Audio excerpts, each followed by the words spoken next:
Hello, my name is Raileigh Duschen. I'm an author, poet, speaker. I use all those pathways for healing, and I'm the founder of ConsciousLifestyleCoaching.com. And I've been on the spiritual journey as long as I can remember, and I've been on the shamanic path since 2018. Does the soul plan its incarnations ahead of time? Yes, I believe so. I compare our soul as a seed. When we farm, when we cultivate, the seed is already encoded of exactly what it's going to fruit. And there's specific circumstances, a divine appointed time when that seed is going to come out of the ground, it's going to flower, it's going to yield fruit. And same with your soul.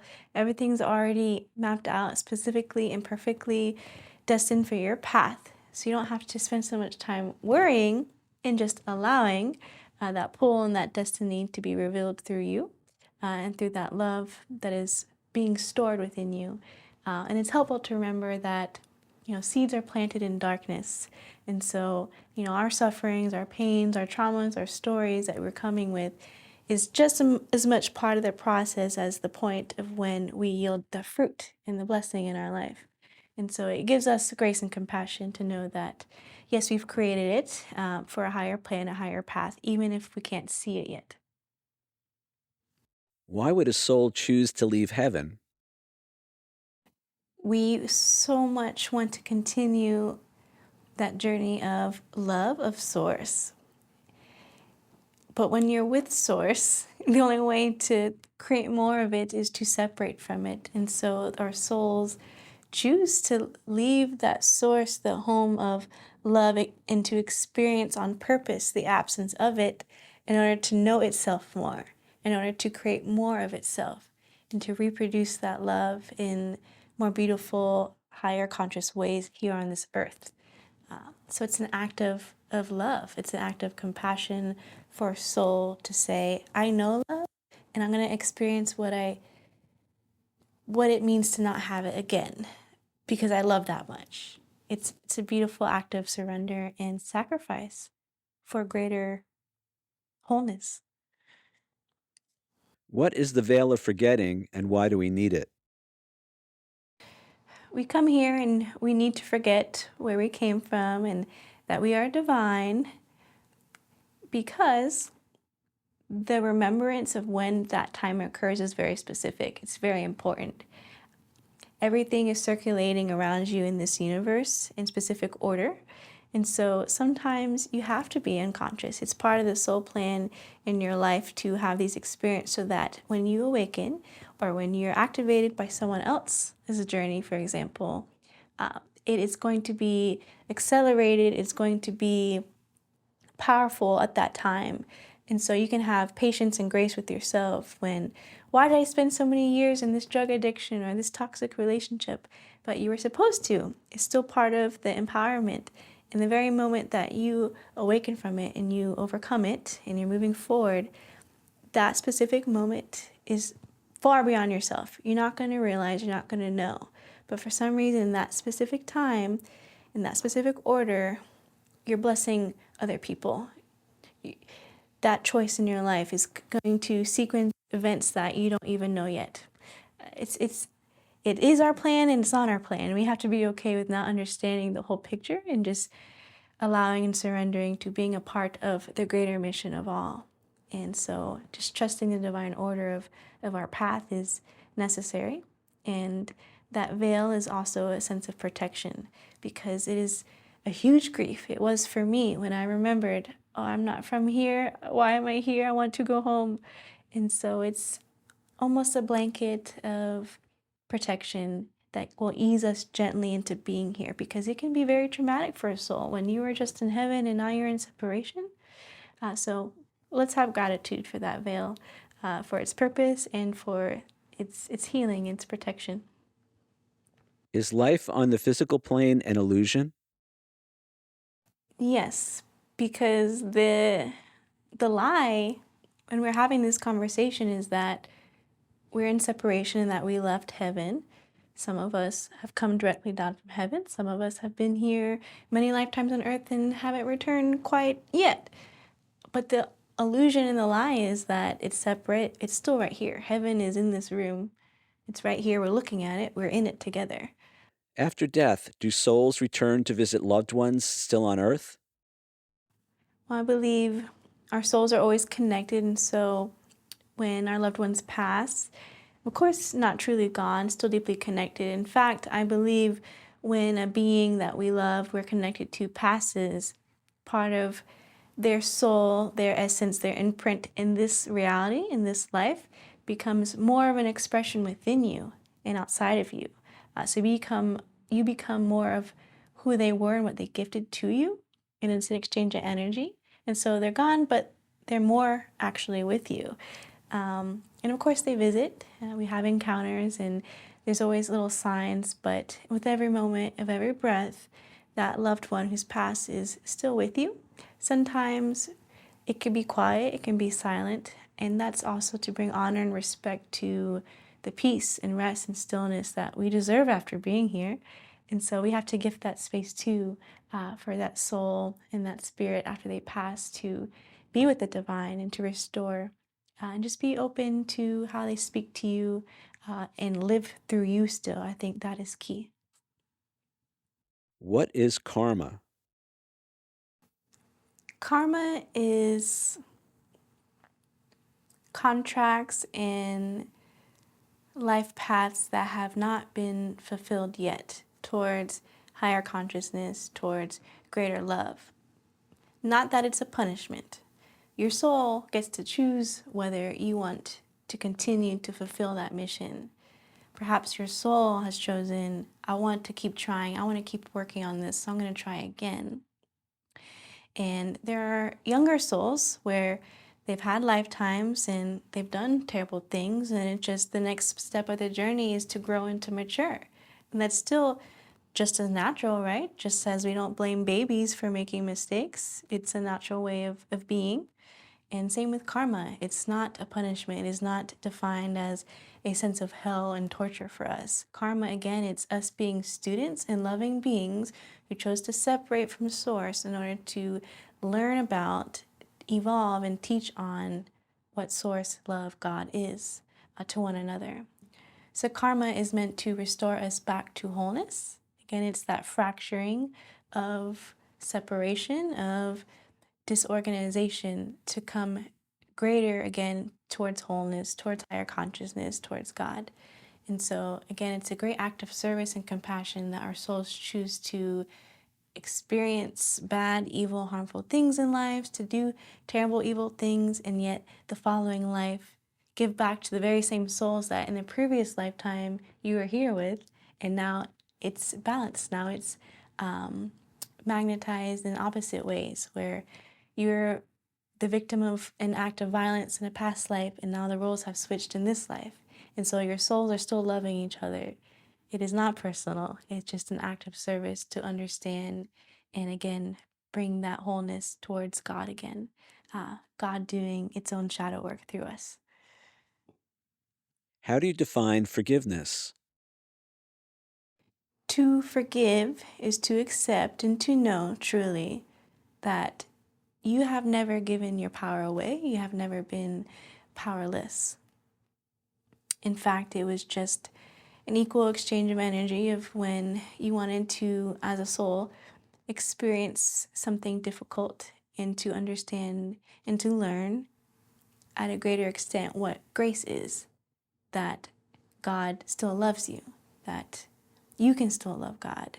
And so forgiveness is a great act of empowerment and grace to just be human, and at the same time to grow and mature ourselves into our higher sense of being, our higher selves. Forgiveness is hard. Forgiveness is one of the most difficult things we could do, especially when we don't remember that we are divine and that we come from heaven and we're going to return very soon. And forgiveness to me is almost like a heartbreak of that separation from God. And yet at the same time, it's a promise and a remembrance of God has never left me and God is always with me and I will always return home. And forgiveness has a very powerful medicine. How do you define happiness? There is this saying that's going around in society right now that we can't always be happy, but we can be at peace. And I've been challenging that lately and saying, no, we can always be happy. We can choose happiness. And it's just remembering that I'm choosing my own pain and suffering. I have never been a victim to anything. And so I know that I am blessed because of this. I know that through this pain or this shadow I'm moving through, that there is miraculous healing on the other side. And so I'm happy about that, even if it's not coming yet, because I've been experienced to know, and I've learned to trust enough that every time I'm in pain, I have been restored, that I am remembered by the divine, because I remember the divine. And so to me, that is happiness, to know I'm always loved, even when in this physical body, perhaps I'm not experiencing it, but I know beyond my mind's perception that that divine love I can't imagine right now is still right here. And the exciting part is I'm going to find out very soon how much more each day. And so I can be happy. I can be happy in every moment, even in my suffering. And it's still peace. I can be at peace and happy. Where is heaven? Where is God? I experience heaven, I experience God when you're so in love and in tune and in peace with yourself, with myself. And it seems like every corner of existence is speaking to me. I hear God's voice. I'm seeing God's face around me and the people around me. Everything is speaking to my spirit. I never have to speak on it to someone else. They just come to me and I'm hearing God's voice through them and they don't even know, they don't even realize it. Like that's when I'm with God and God is here with me and I stop grieving for a moment of what it means to be human and I recognize everything is happening in perfection, in divine order, all is well with my soul. And I live for those moments. And I understand I have chosen as a soul to not always have God holding my hand as a human being. Um, but when God does come in and hold my hand, it's like a pat on the back saying, like, good job, kid. You're doing so good. Keep going. And just waiting for that next moment is a joy to experience because it comes in waves you can't expect. It's almost like an ecstasy within life that just keeps you going, but not enough to where you want to give up and leave this life entirely because it's not time yet, but just enough of a taste of what's to come. What's the secret to remembering who we really are? I believe the secret to remembering who we really are is to dream, be a dreamer. We so often want to suppress all the dreams we've had, whether as we were children or now as adults, having our own visions and goals, and yet not believing that reality is possible. Anything that you dream of in your mind is a possible reality. The more you continue to feel it and to think on it and to be there in that present moment now, the closer you're bringing that reality into existence. And you can't be afraid of it, though. We are afraid of our own power. We are afraid of the possibility that we are that powerful enough to make anything happen. Because what if we regret it? What if we pray for something, we desire something, and it comes and it's still not enough? Well, guess what? You never have to stop dreaming. The dreams never end. And so the reality continues to grow and to evolve along with you because we are not static beings. And love continues to come. It's infinite. It's absolutely infinite. So the possible realities that are waiting for us is just as infinite. So please never stop dreaming. We cannot stop dreaming. Do we create our own realities? We absolutely create our own realities, but we don't do it alone. It has to be for a higher purpose. And if there's anything that you're praying for and you're longing for and you're desiring, and it's coming from a pure place of heart, it belongs to you. It is real, It must happen, because if it's coming from a pure place of heart, why would the divine not want to bless you with that reality? Could you imagine how you being blessed by that reality would not only empower you and gift you more faith and more trust that the divine, that cosmic, beautiful love is real? And if you receive that, you're going to teach everyone around you what that is. You get to be the testimony of miracle. So you have to create your own realities. In fact, you must. You have a responsibility. And you do it simply by going within and being honest with yourself, observing your soul. What is it that you want? What is your desire and what is your pain? And they both are the same size of the same door of what you need to do next, how you are going to move through your life into wholeness, into health, into oneness, into the knowing of all that you are so that you can know all that is. What does our soul want us to know? Our soul wants us to know how loved we are, how special we are, that our lives have so much meaning and purpose, that we are here in this moment, in this time, for a very specific reason. And you are alive and breathing because you are walking blessing. You are walking prayers and love for everyone around you. There are people that you don't even realize, we don't even realize, that we keep alive just by smiling at them, by observing them and seeing them as also alive and worthy of being seen and acknowledged. Our soul wants us to remember that love through ourselves. Our soul wants us to love ourselves. And the more that we allow that love for self to come, the more that self dissolves and there is no self. There is just us. There's we. There's one.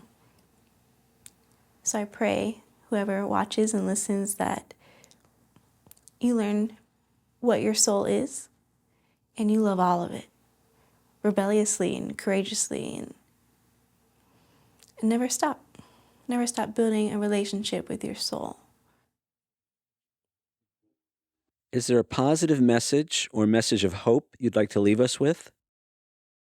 Yes, the awakened divine beings right now who are watching this, that will continue to awaken in ripples as time goes on over the next few decades, are going to experience more than ever in the history of mankind what it means to live in joy and bliss and ecstasy as if heaven is here now.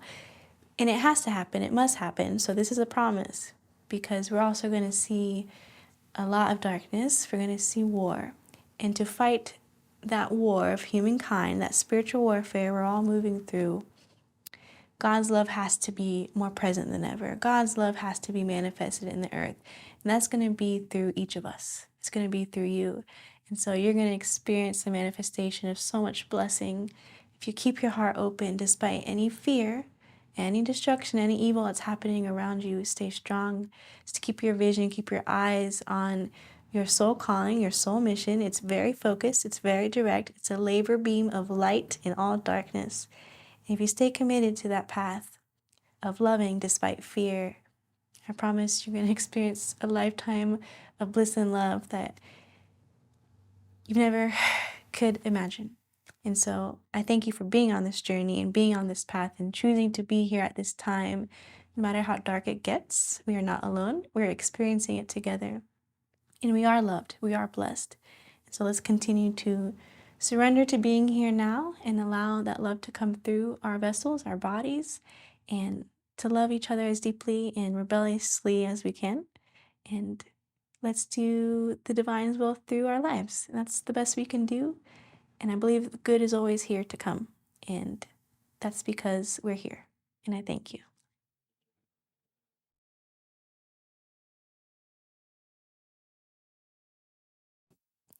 So when I made the choice to surrender my medical school scholarship, I allowed my mind to be free, allowed myself to pray and meditate, and the vision started coming to me of where my heart and my soul really wanted to be, and the images of farming and cultivation and bathing in waterfalls came up.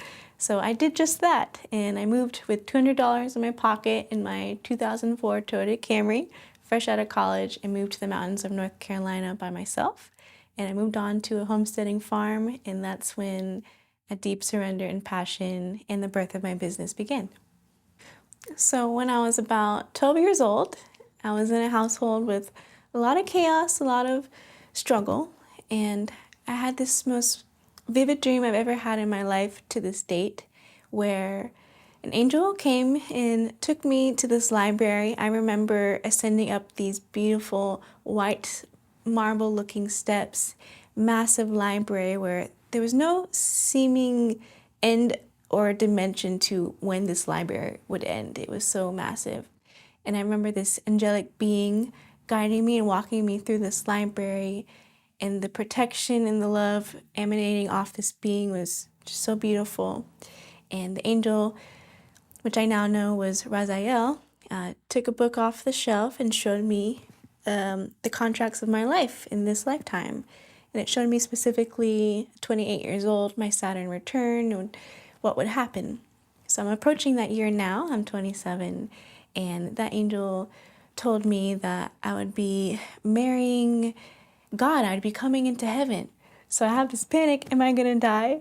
And I realize now, as I'm continuing to pray and meditate on this dream I've had, that I'm stepping into my soul purpose where I emanate that same radiance of that angelic being through my coaching, through my practices and my medicines for others, where I can share the prophecy in an empowering and loving way upon people's lives and help them remember who they are, help them remember that there is love and peace and joy within them, no matter what's happening around. So this contract that the angel showed me specifically as a little girl was that I was going to be married at 28. Now at the time, there wasn't much love in my household, I'll be honest. And ever since I've had that dream, there was a quiet curiosity that maybe I would be married at 28. Didn't matter much, but as I grow older into my adulthood, of course, we all have that lingering question and deep desire that kind of motivates us through life. And for me, that has been seeking and longing for a love and a loving family that I can create for myself. So this contract is looming, right? And the destiny of my life is unfolding around this dream that this angel has gifted me when I was a little girl. And the sequences of my life up until this present moment has been profoundly showing me how we can access a higher dimension of love that is unfathomable, unimaginable, but is destined. It belongs to you. The contract is a promise from God, from heaven, from source, if you're willing to accept the journey and pass through fear. So soul contracts are not something we have to be afraid of or feel this burden and stress through our lives, thinking we need to be doing something great and massive right now and right away, or else we're unworthy of the love of God, source, spirit. In fact, no, it's supposed to be a gentle calling, a gentle reminder, a comfort almost that you're here and you are, in fact, going to experience the love of heaven while you're here. And it's moving through you. It's wanting to emerge from you, knowing that each day you have a moment to experience it a little bit further, what it's like to be in heaven through your life. And that's the contract. It's not meant to burden you with a responsibility. It's not a sacrifice. It's a promise that peace and joy can be experienced every single day. It's going to bring you closer to source, to home, and that home being one with God. God, source, spirit loves all of us. We all have this promise we're carrying within us like a precious seed of how God is going to show that love, how that love is going to be manifested with our lives, how we can touch and taste and see it. It is a promise, and we all have the access. We all carry this promise and this seed of love. It's destiny, it's fate. You belong to love. You belong home, and you're going. To say yes to this contract, to believe in this promise, to say yes to receiving the love of God in our lives, all we have to do is deeply listen and follow our heart and our soul where we're being guided to. But that's the hard part, is to trust our own intuition, to think for our own minds, and to say, this is the reality that is calling to my heart and soul. And I know it's possible. I believe it's possible. In fact, no other reality can exist, because if I don't choose this reality, if I don't say yes to this contract, I'm denying the existence of God's love is possible for me.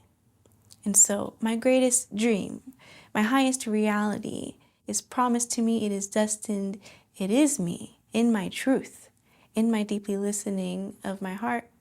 And that's one of the scariest things you can do in life, because then you have the fear of it not being possible, or to have it and to lose it all. But we have to be willing to surrender to the love if we want to accept it and to receive it and to feel it and to have it. When it comes to higher guidance, you have to realize that you're never alone. Not one moment, not 1 second. And so every thought, every prayer you've ever had is being listened to, it is being answered. And so when I pray, when I meditate, when I'm in nature and I'm in the river and I'm praying for help, I'm asking for help, I'm asking to be shown guidance, I then have to trust that it's coming, it's already on the way, and be open to receive it. And we remain open to receive that guidance by being present.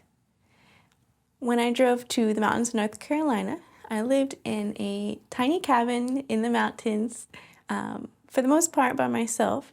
And that's when I really got to ask for that guidance and pray. And my biggest prayer was just, God, Holy Spirit, use me as a vessel for your will in this life. None of me, all of you. Every moment forward, I am moving from the guidance of my higher self, from my soul, and from you. That is all I want with my life. My deepest longing and pain in my life, again, is the absence of love and peace and harmony, the absence of that childhood being held. I never had that. So as a young woman, I am deeply longing for partnership, for divine love, right? A relationship. So I can give an example of how our angelic guidance comes in when we are in our medicine, when we're in our soul purpose.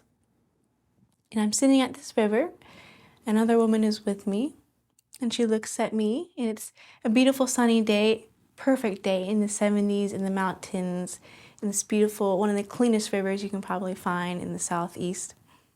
And she looks at me in the eyes and she says, out of nowhere, you're gonna meet your husband in 2 weeks. He does this, he looks like this, and this is how it's gonna happen. And I just receive it and I say, okay, sure. Thank you. And later that day, I hike up out of the river and I go into the place where I was ministering and volunteering. And the director comes up to me and she says, I would like you to come to this place in 2 weeks. It's a concert. And I think it would be a gift to you. I don't know why, but I really wanted to invite you. And I say, beautiful. I heard I would be invited to this, so I guess I must go. And fast forward 2 weeks later, I walk into this concert venue, and the woman at the water told me that this man would be a musician and he would be a farmer. And I walk in the room and talking about the oneness with God, that perfection that comes in when you're really soul aligned. And it's the most romantic scene I could possibly imagine in my mind as a young woman. My favorite romantic songs of Norah Jones are playing. It's beautiful lighting. It's in a rustic, cute little mountain town where Roberta Flack was born. And I'm sitting here and this musician walks in wearing overalls. And he sings this song on stage, looking at me about the love and joy that the river brings and how it has healed him. And we have this moment of connection. And I would pursue that relationship and build a connection, and it would bring me to amazing more things in my life, in career, in love, in life. And that's just an example of being open, surrendering, and deeply listening to the promises of God through you, through other people, but through the healing, through the contracts with people,